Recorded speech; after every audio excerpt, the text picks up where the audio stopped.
যে বিধানসভার মধ্যে আমাদের বাজেটের সময় আমরা ডিসিশন নিয়েছিলাম, বিরোধীরা এখানে ডোন্ট টেক ইট আদারওয়াইজ, আমার তো বলতেই হবে, বিরোধীরা সব বিরোধী এখানে উনার মতো না, অনেক বিরোধীরা আছেন, সেখানে অনেক সময় জিজ্ঞেস করছেন কোথায়, যা বলে একটা কাজও হয় না।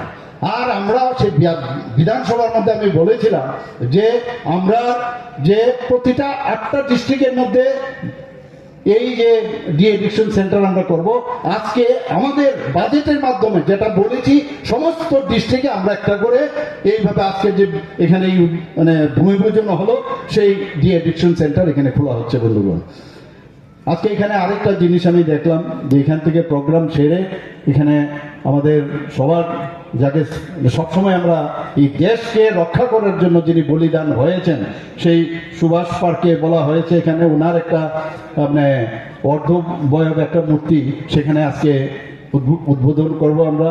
এবং ওনাকে শ্যামাপ্রসাদ মুখার্জির নাম কে না জানে, ভারতবর্ষের ইতিহাসে এই রাষ্ট্রকে অখণ্ড রাখার জন্য উনি বলিদান হয়েছেন কাশ্মীরে। কিভাবে হয়েছে আপনারা সবাই জানেন। এবং ওনাকে সামনে রেখে আমরা একজন you should have some guide, যাকে দেখে আইডিয়াল পার্সন, যাকে দেখে আপনি সামনের দিকে যেতে পারবেন। আমরা তো আমাদের স্বদেশের যেসব মানে যারা আইডিয়াল পার্সন এবং বলবো যে লিজেন্ড পিপল, তাদের দেখেই কিন্তু আমরা বড় হচ্ছি এবং আমরা তাদেরকে কিন্তু আগে জানতে দেওয়া হয়নি। এবং ওনাদের দেখে 33 বছর বয়সে সর্বকনিষ্ঠ এই ক্যালকাটা ইউনিভার্সিটির উনি আপনারা সবাই জানেন যে ভাইস চ্যান্সেলর হয়েছিলেন। এবং এই যে ক্ষুদ্র ব্যক্তি স্যার আশুতোষ মুখার্জি, যাকে বেঙ্গল টাইগার বলা হয়, সেই তার সুসন্তান, ইচ্ছে করলে উনিও কিন্তু মানে আইএস করে জীবনযাপন করতে পারতেন। লার্নেড অ্যাডভোকেট, এখানে অ্যাডভোকেটও আছেন এখানে। তো এইরকম লার্নেড ব্যক্তি তারপরও দেশের জন্য কাজ করেছেন।